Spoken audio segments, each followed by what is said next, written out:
एक बार मगध का एक राजा कई मुश्किलों से घिर गया। बहुत प्रयास करने के बाद भी जब उसे कोई उपाय नहीं सूझा तो उसकी चिंता बहुत बढ़ गई। उन्हीं दिनों एक तांत्रिक से उसकी मुलाकात हुई। राजा ने तांत्रिक को चिंता का कारण बताया। तांत्रिक ने राजा को मुसीबतों से मुक्ति पाने के लिए पशु बलि देने का उपाय बताया।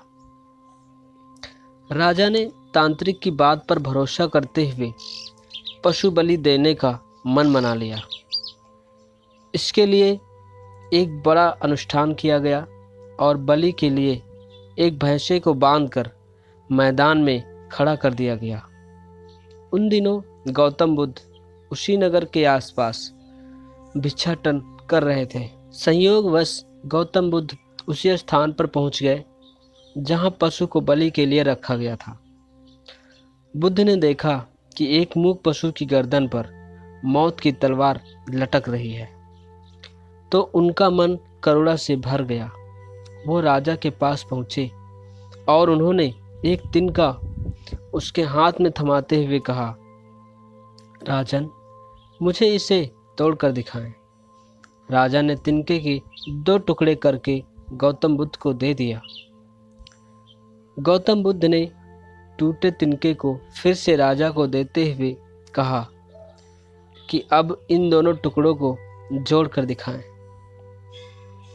गौतम बुद्ध की यह बात सुन राजा ने कहा, भला टूटे तिनके को कैसे जोड़ सकते हैं?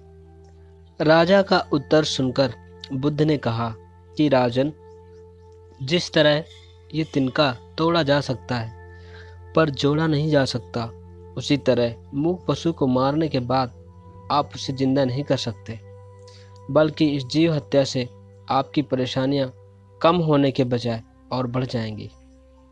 आपकी ही तरह इस पशु को भी तो जीने का हक है। आपको अपनी मुश्किलों को कम करने के लिए बुद्धि और वीरता का सहारा लेना चाहिए, न कि बलि का सहारा लेना चाहिए। राजन, असहाय प्राणियों की बलि मत दीजिए। आप अपने सुख के लिए एक पशु को दुख देना चाहते हैं, ये गलत बात है। पशु आपका विरोध नहीं कर सकते, इसका मतलब ये नहीं कि उनके शरीर के साथ आप कुछ भी करो। उनको भी आपकी तरह जीवन मिला है, उन्हें भी दुख होता है जैसे आपको होता है। बुद्ध के इन वचनों को सुन राजा का मस्तक शर्म से झुक गया। वो बुद्ध के चरणों में गिर पड़ा और क्षमा याचना करने लगा। राजा ने कहा, हे बुद्ध, मैं भी कितना मूर्ख हूँ जो इतनी छोटी सी बात ना समझ पाया कि भला जीव हत्या करके मैं कैसे अपनी मुश्किलों को कम कर पाऊंगा।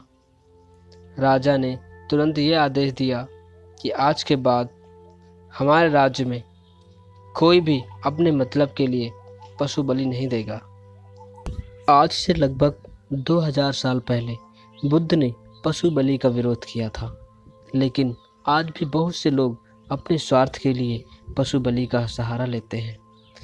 अगर आपके यहाँ भी ऐसा होता है तो मेरी ओर से ये प्रार्थना है कि इस कहानी को सुनने के बाद बुद्ध की इस बात पर आप भी विचार करें कि क्या वास्तव में पशु बलि सही है, और अगर सही नहीं है तो आप भी पशु बलि का विरोध करेंगे। धन्यवाद।